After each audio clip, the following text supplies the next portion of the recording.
নদিয়া রানাঘাট দক্ষিণ বিধানসভার উপনির্বাচনে ৩৮,০০০-এরও বেশি ভোটে জয়লাভ করল তৃণমূল প্রার্থী মুকুটমণি অধিকারী। তার জয়ের পর তিনি সাংবাদিকদের মুখোমুখি হন। এরপর কেন্দ্রের বিজেপি সরকারকে কড়া ভাষায় আক্রমণ করেন। যদিও মুকুটমণি অধিকারীর জয়লাভের পরে উৎসবের চেহারা শুরু হয় সবুজ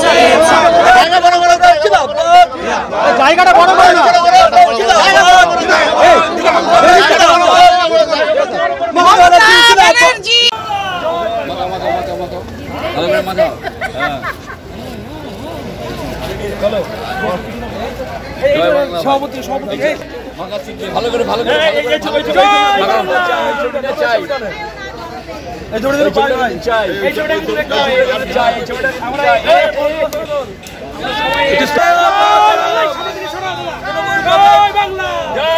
মমতা ব্যানার্জি, অভিষেক ব্যানার্জি, তৃণমূল কংগ্রেস, জয় বাংলা, জয় বাংলা, জয় বাংলা, মমতা ব্যানার্জি, অভিষেক ব্যানার্জি।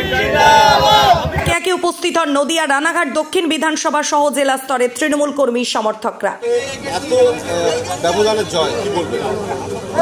আমরা আপ্লুত, আমরা কৃতজ্ঞতা প্রকাশ করি। আমরা সমস্ত রানাঘাট দক্ষিণের মানুষের কাছে নতমস্তকে প্রণাম জানাই, ছোটদেরকে ভালোবাসা জানাই এবং সর্বোপরি মমতা ব্যানার্জি, অভিষেক ব্যানার্জি এবং আমার নেতৃত্ব কর্মী সমর্থকদের কাছে আমরা চিরকৃতজ্ঞ। লোকসভা ভোটের পর বিধানসভায় এত ভালো ফল কিভাবে হলো মনে হচ্ছে?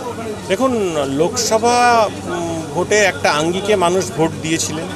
মানুষের মনে হয়েছিল যে বিজেপি আসলে দেশে কোনো ক্রান্তি হবে, বড় পরিবর্তন হবে, মানুষের অ্যাকাউন্টে আবার 15 লাখের যে স্বপ্ন দেখানো হয়েছিল, 15 লাখ টাকা ঢুকবে, বছরে 2 কোটি করে চাকরি হবে, মতুয়া উদ্বাস্তু রাজবংশীরা নিঃশর্ত নাগরিকত্ব পাবে, মানুষের সার্বিক ডেভেলপমেন্ট হবে। কিন্তু সেই জায়গায় দাঁড়িয়ে কোনো কথা রাখেনি বিজেপি, কোনো কাজ করেনি। যেটুকু ডেভেলপমেন্ট পশ্চিমবঙ্গের মমতা ব্যানার্জির হাত ধরে। তো সবাই উন্নয়নের কাণ্ডারি মমতা ব্যানার্জির সমর্থন। বিধানসভায় আপনি ওখান থেকে জয়ী হয়েছিল, সেভাবে কোনো উন্নয়ন হয়নি। এখন কি বলবেন? যে কাজগুলো করতে পারিনি সেটা অবশ্যই আমার ফার্স্ট প্রায়োরিটি। সেই সঙ্গে সঙ্গে মানুষ যা ডিমান্ড করবে আমি সেগুলো করার চেষ্টা করব।